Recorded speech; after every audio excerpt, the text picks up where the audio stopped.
Hi guys! Magandarang gabi! Welcome back dito sa Gandara SRU channel for Showbiz Update.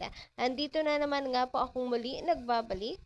Ang nagmamaganda ninyo kachismosang Kimpaw, wala na pong iba si Gandara upang magatid sa inyo ng latest update and fresh happenings patungkol kay Kim Chiu and Paolo Avellino. And syempre, another nakakakilig na episode na naman ang ating vlog ngayon.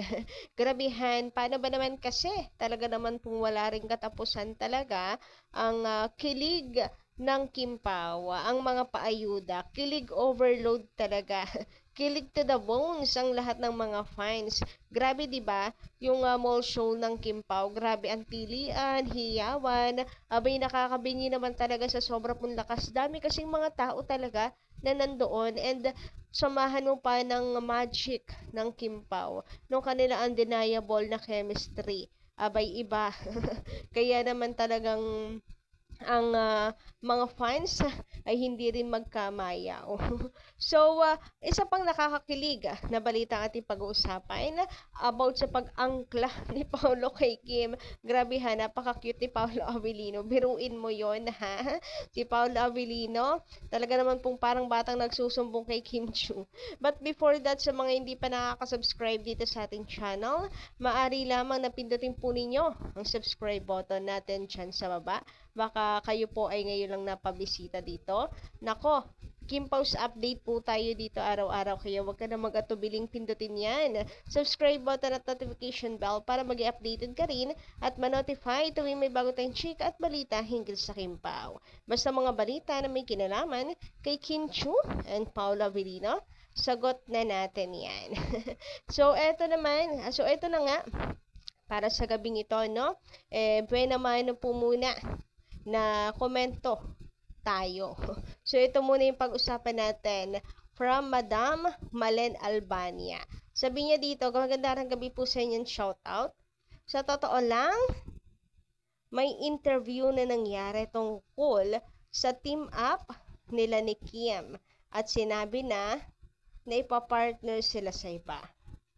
Direct sana ang sagot ni Paolo na ako na muna.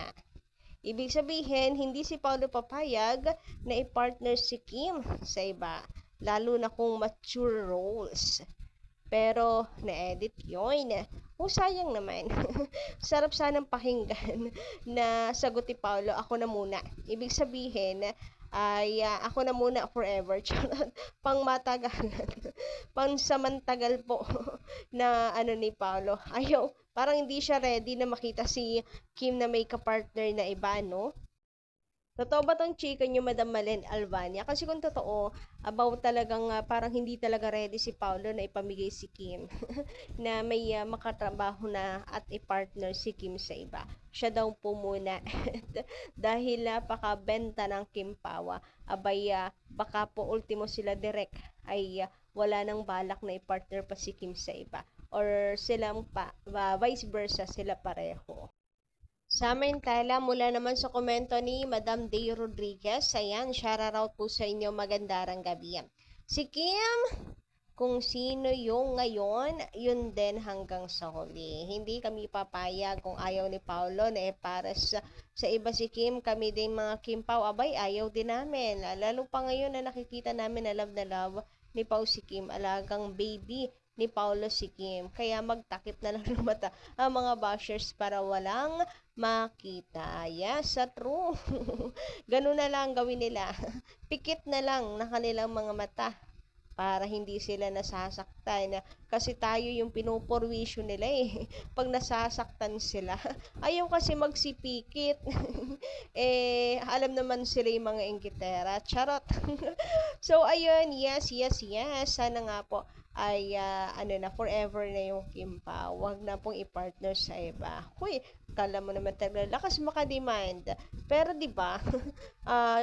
Usually naman talaga kung ano yung gusto ng mga tao, yun ang sinusunod. Syempre tayo yung viewers, sa atin sila kumikita. Syempre kung ano yung gusto natin, yun yung susundin nila. And yun nga, parang ganun din naman po si Paolo Avellino, parang ayaw rin naman na pong ipamigay si Kim Chiu.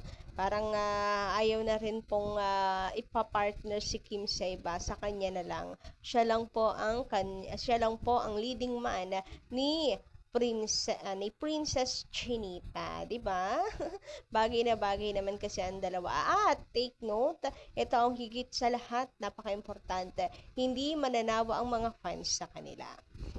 Samantala, sabi naman dito ni Madam Mila Carillo. Ayan, shout out din po sa inyo at magandang gabi, nabubulol na ako. Ayan, Ma'am Gandara, pinupunasan ni Pao si Kim sa noo at sa likod. Hoy, mahal na talaga ni Pao si Kim, kaya hindi kami nagkamali sa pagbuong Kim Pao. Good support lang kami sa Kim Pao. God bless. Yes, ganyan talaga. Kasi totoo yung concern ni Pao kay Kim. Plus, dagdag mo na rin nga na nagpo-promote sila. Di ba bentang-benta naman talaga. At gustong-gusto, masarap talaga sa mata. Plus, naaalagaan pa ni Paolo si Kim. Yun yung advantage pag kayong dalawa magka-partner. Napapasaya nyo na yung mga fans, but at the same time, naalagaan nyo pa yung isa't isa. Nang hindi po kinakailangan na mag-over the backod. Alam mo yun, kasi kapag iba yung partner mo, halimbawa, syempre, ikaw yung boyfriend, iba yung girl, iba yung love team, hindi mo maalagaan, hindi ka makasingit.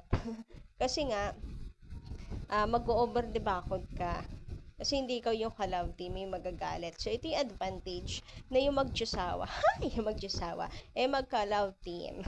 So, libreng alagaan talaga ni Paolo. Anytime, anywhere, si Kim Chu.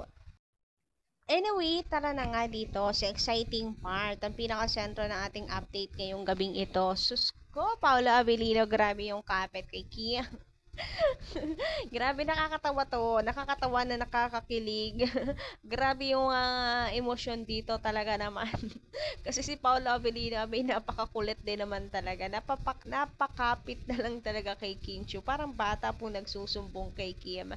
Kasi ba naman pinagtutulungan ng mga kasamahan. Pinagtutulungan, napasayawin si si Paolo Avellino. Tapos, ayan, napakapit na lang kay Kim para hindi siya kulitin. Hindi niya alam, baka nga si Kim pa yung mastermind.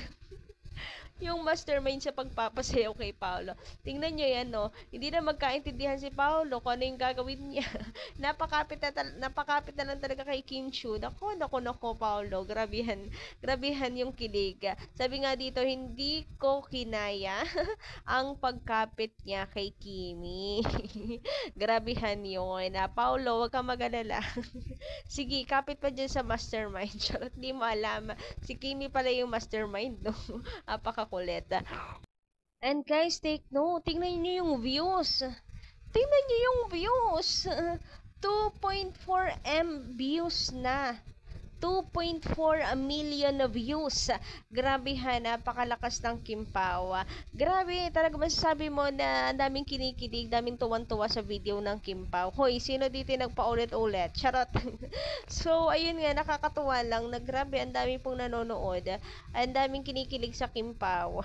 2.4 million views na. Nung nakaraan, meron tayo napanood. 1 million, ngayon 2.4. Abay, talaga naman pong mga videos ng Kim Pao ay million views talaga. Talaga naman. So, asahan natin na milyon-milyong katao talaga ang manonood sa sinehan. Ako, manifesting talaga. Sana po ay maging successful talaga ang movie ng Kim Pao. At kung kakayanin nga, sana pagkaloob ng Diyos, na makapag-break tayo ng record. Kung kakayanin natin, guys, push natin para mangyari. So, post from Kim Pao family po yan, ha. Umabot na ng 2.4 million na views. Grabihan na talaga naman yon. So, pa-follow na lang po ng page na yan para maging updated din kayo sa mga ganaps, mga nakakakilig na clips ng Kim Pao. Ang kulit nga rin ng caption sabi niya dito, naku Pao, napapaligiran ka na. Kumapit ka na kay Chinita Princess mo. Di ka Di kita kinaya dito, Pao. Lahat naman talaga tayo. Hindi natin kinaya itong si Paolo Avellino. Yung pagkapit niya kay Kim Chiu. Kasi, biruin mo ba naman si Paolo? Parang bata nagsusumbong kay Kim. Ang kulit nung hawak niya. Pati po si Kim Chiu nagulat talaga. Anyway, hanggang dito lang muna ating update bago akong mabaliw. Charot, bago tayo mabaliw lahat. Pa-comment na lang po dyan sa baba na inyo po mga komento at sa loobin. And hanggang dito lang muna. Thank you for watching. Good night!